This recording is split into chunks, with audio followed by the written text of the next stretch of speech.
Saudara tim voli putra Kudus Sukun Badak berhasil kembali memenangkan pertandingan di set ketiga melawan tim Jakarta Garuda Jaya di ajang Proliga 2024 pekan ke-6 putaran kedua. Di mana pada pertandingan sebelumnya, yakni di set pertama dan set kedua, tim Kudus Sukun Badak juga berhasil memenangkan pertandingan melawan tim Jakarta Garuda Jaya.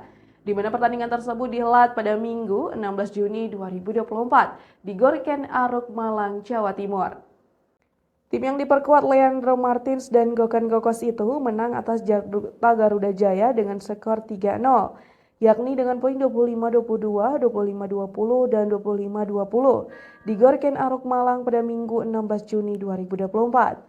Pada set pertama, Kudus Sukun Badak meraih kemenangan pertama lewat keberhasilan mereka menikung keunggulan Jakarta Garuda Jaya yang diperoleh di awal laga dan melaju dengan mulus menutup set pertama dengan poin akhir 25-22. Kemenangan tersebut memberi satu keunggulan bagi Kudus Sukun Badak dengan skor set 1-0. Berlanjut pada set kedua, Kudus Sukun Badak kembali menambah keunggulan mereka. Situasi yang sama terjadi di set kedua di mana Jakarta Garuda Jaya unggul sempat lengah hingga dimanfaatkan dengan baik Kudus Sukun Badak menutup game dengan poin akhir 25-20 dan unggul 2-0.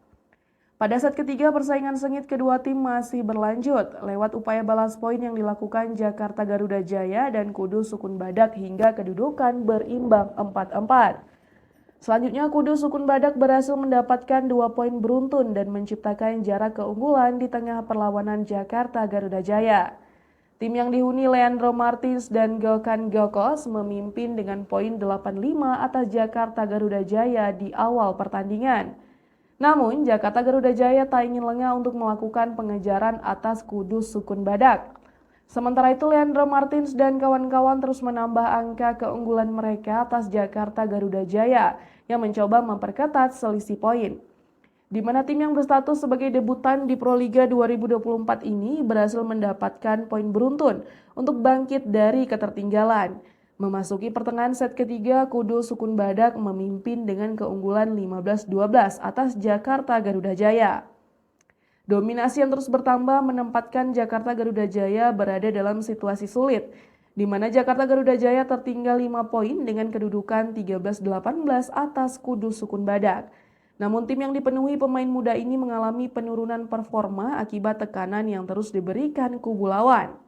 Nepadet bin Jinde yang menjadi satu-satunya pemain asing Jakarta Garuda Jaya mengupayakan pengejaran lewat 2 poin beruntun yang ditorehkan. Selisih poin pun kian mendekat dengan selisih 3 poin atas keunggulan Kudus Sukun Badak, di mana Jakarta Garuda Jaya butuh poin beruntun untuk mendapatkan menyamakan kedudukan atas Kudus Sukun Badak. Memasuki penghujung set ketiga, Kudus Sukun Badak tak terbendung mendominasi pertandingan dengan poin 23-19. Artinya mereka hanya butuh 2 poin untuk memastikan kemenangan mereka. Set ketiga berhasil menjadi milik Kudus Sukun Badak dengan poin penutup 25-20 dan mempertegas kemenangan mereka dengan skor 3-0 atas Jakarta Garuda Jaya di laga putaran kedua Proliga 2024.